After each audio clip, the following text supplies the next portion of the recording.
Hi, my name's Ian. Most people call me Yeti. I'm Nadine. Most people call her Sunny. So the reason we decided to do this video, and many more after, once a week hopefully if we stick to the schedule, is we're currently fairly unsatisfied with our health. We don't eat right, we don't exercise, and those things lead to, you know, certain levels of apathy and comfort and routine and those kinds of things. So we're not really chasing our dreams either. The idea is get physically fit, get mentally fit, and conquer the world. One of the major problems for us is I'm a diabetic and she's a hypoglycemic. So while I don't want candy around because it's too tempting and it's the worst thing in the world for me, we have to have some on hand in case she plummets. Yeah. I'm allergic to cored and pitted fruits. I'm allergic to nuts. I am lactose intolerant. I am also allergic to Shellfish. Shellfish. What else is there? Some spices in curries. This is week 1, starting tomorrow at 12 a.m. Yeah. midnight. We're gonna do what we've done before, but we're gonna do it long enough to turn it into habits. It's pretty much the point of this, is to expose ourselves to you guys so that you guys can keep us honest and keep us on it long enough that they become habits. Eating right's a habit. So you guys are gonna help us form positive habits, and then those positive habits are gonna stick and our lives will change. We're not gonna lose weight and then go right back to what we used to be doing. The first item on the docket, food. Eating constantly is just something, I think it roots back to that when I get hungry, it hurts. It's literal pain. For me, hunger is pain. So I got into the habit of overeating to avoid hunger because the bloated, horribly overstuffed feeling wasn't quite as bad as the hungry feeling. I tend to eat to mark every occasion, when I'm stressed, when I'm happy, when I'm bored, when I'm near the fridge. And it's a horrible habit. I don't need to be hungry to eat. I don't need to be anything to eat. What about you? Yeah, I eat wrong. I don't eat until it's too late. By the time I'm eating, I am overeating and gorging. I'm also eating lots of unhealthy stuff that I shouldn't be, and at the wrong times. So I'll eat it right before I go to bed. What I'm going to do is something I did back in, we came back from BC in November. I talked to my sister and her family and my folks, and they're doing a thing called Game On, which is, again, based on changing your habits and your lifestyle, making it permanent. Modified it to suit a diabetic lifestyle. Small portions frequently throughout the day.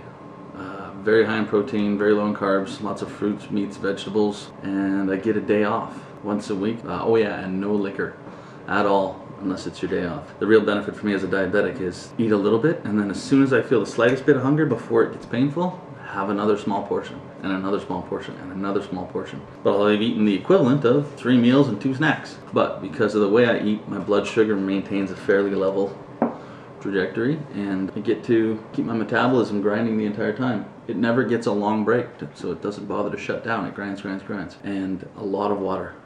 Tons and tons of water. Water is the miracle juice. No Girl Guide cookies and cake, except on my day off.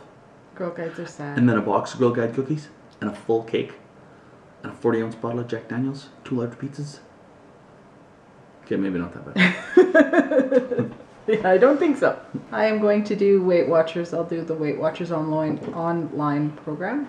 It's I've done Weight Watchers before, and it worked really well, and I really enjoyed doing the whole program. I am going to try and incorporate more water into my daily lifestyle because I do not like water at all. See the difference? Her water has lemon juice in it. She has to modify water to drink it for some reason. Some of the other things we want to do related to food, our weekly recipe. We've been talking about it a lot. We built this nice big kitchen for us to work in. So it gives us an opportunity now to really dig into all the recipes we've been collecting and wanting to do and try for healthy meals for a diabetic and a hypoglycemic at the same time. We are also going to be talking about eating out, various different occasions. How to manage a trip to a restaurant. When your friends come calling and they want you to go out with them, nobody wants to say no. Everyone wants to hang out with their friends and go out for dinner and stuff like that. She spends a lot of time at camps. I work out of town a lot. We go on trips. We do all kinds of stuff. So there's a lot of opportunities for us to be put in those situations, and we're going to look for ways to make that a lot easier for us, and we're going to share that with you guys too. The 3 things that I really want to kind of track: carbs, protein, and calories. I want to see what my caloric intake is when I'm behaving. I want to see what my caloric intake looks like on my day off. That's scary. I'm going to be using the Weight Watchers program, and part of their program is tracking your food. You write down what you've eaten throughout the day and you put your points down from it, and you get a certain allotment for each day, and that's how I'm going to track. Now let's talk about exercise. Ew. So let's talk about the kind of exercise we're doing right now. Well, nothing. Nothing. So we're going to commit to exercise. Yes. But we're not going to overcommit. No, we're going to start slow. Twice a week, we're going to make sure we get out for at least a 1 hour walk or jog. If the weather's good, we'll go outside. If the weather's not good, we'll just head to the mall and wander around and try not to spend money. On top of that, we're going to do a couple of Connect workouts every week. She has Fitness Evolved, Your Shape, the EA Sports. Something. We're going to use that, and we're going to look at what it tells us we should be doing for our weight and size and all that kind of stuff. And remember, this is just a start. We did something a while back. We decided we were going to try and accomplish something every day. And we did it for quite a while. Suddenly we were getting lots of stuff done. Stuff we'd been putting off for a long time got done. So we're bringing that back, an accomplishment a week. Yeah. And now an accomplishment isn't something super simple like I parked the car straight. Which well, you know what? Which That's for her a big would be an deal. accomplishment. But we figure if you're going to get physically fit, you might as well get mentally fit. And we'll talk about it. Every week we're going to give you a status update. She wants to lose X number of inches so she can fit into the dresses that she really likes. I want to not be a fat ass. So I'm really weight centric. She's really size centric. So every week I'll give you my weight. I'll give you my blood sugar levels kind of on average. For me, I will be sharing with you my weight lost instead of how much I weigh and where I'm at. Don't ask a lady how much she weighs. It's Yeah. rude. Yes, it is. My first goal as a 328-pound man is to get under 300 pounds. My goal is to drop 10 pounds. And every time we reach a goal, we'll set a new goal. And we'll keep going until we've reached the ultimate goal. For her, it's about her body shape. She wants to be happy and proud of her body. And I want to stop carrying around another human being. I also want to let you know that we are planning on sharing if we mess it up. Oh yeah, a big part of this is confessions. Another thing we wanted to do, another thing we really want to do is some sort of challenge, a weekly challenge. It can be any kind of challenge that is designed to bring out the best in someone. And you guys get to pick who dominated that challenge. Mm-hmm. Now, I'm pretty sure I have a lot of friends that like to see me suffer, so you might win a lot. We'd love to hear some challenges from you guys for us. Punishment being I have to put in an extra 20 minutes of Connect one week, or I have to do all the shoveling if we're still doing this next winter for an entire week. She doesn't ever have to pick up a shovel. Or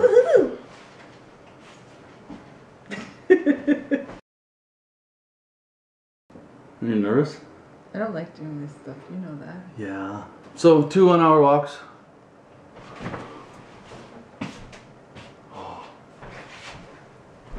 Sorry, thought I saw a coyote.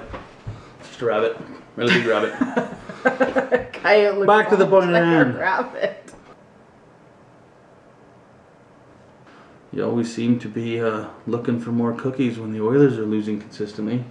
Maybe there's something to that. Maybe I need to become a Rangers fan? I don't know. There are some times for us women that we just have a mental state that we need to share.